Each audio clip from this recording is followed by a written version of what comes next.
Le monde au temps de Noé était le plein développement de la civilisation de Cain. Et cette civilisation rencontra une porte fermée dans le déluge.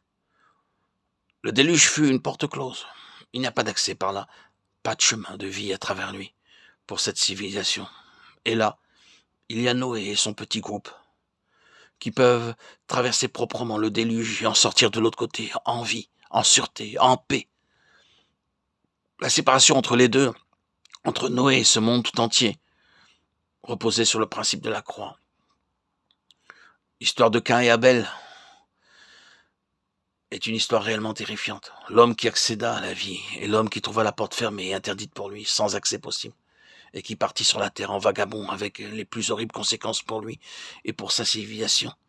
La différence entre Abel qui entra directement et Cain qui ne trouva pas du tout accès, une porte fermée, et une terrible histoire qui s'ensuivit. La différence s'est tenue sur le principe de la croix, là aussi. La Chaldée, une grande civilisation était la Chaldée avec de très très grands développements par des hommes, développements pour lesquels nous n'avons pas le temps de nous arrêter.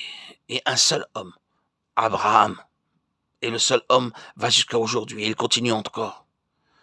La Chaldée, où est la Chaldée? Connaît-il de la Chaldée?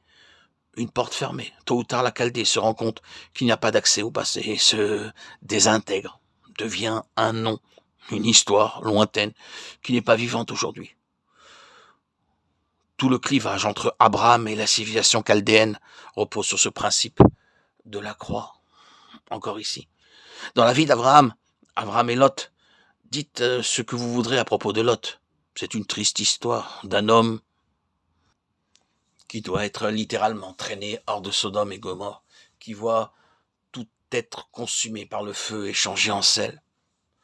L'histoire entière des relations de Lot, ses relations volontaires, est une mer morte. Pas de vie. Abraham continue. Toute la chose tournait autour du principe de la croix. Ce principe de la croix n'était pas juste latent, mais évident et certain. Il y eut un point concret à partir duquel le tournant fut pris. La décision fut prise. Pour appuyer l'Égypte et Israël. L'Égypte n'était pas une petite chose, pas une chose insignifiante. C'était un grand régime, un grand système, une imposante puissance mondiale et une civilisation développée, très élevée. Oui, on ne se moquait pas de l'Égypte au temps d'Israël. Où est l'Égypte? Cette Égypte aujourd'hui? Où est toute cette gloire? Tout ce développement? Allez en Égypte et regardez cette misère qui s'offre à vous. Que reste-t-il de cette Égypte? C'est une histoire qui est racontée, quelque chose de mort.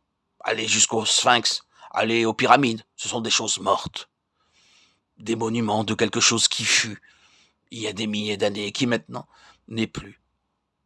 Israël, par contre, a continué. Israël n'est toujours pas mort. Am Israël Chai. Le peuple d'Israël est vivant.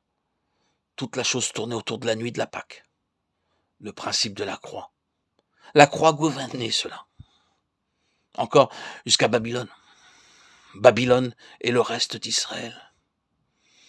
Eh bien, combien longue et intéressante serait l'histoire de la grandeur de Babylone et des gloires de Babylone.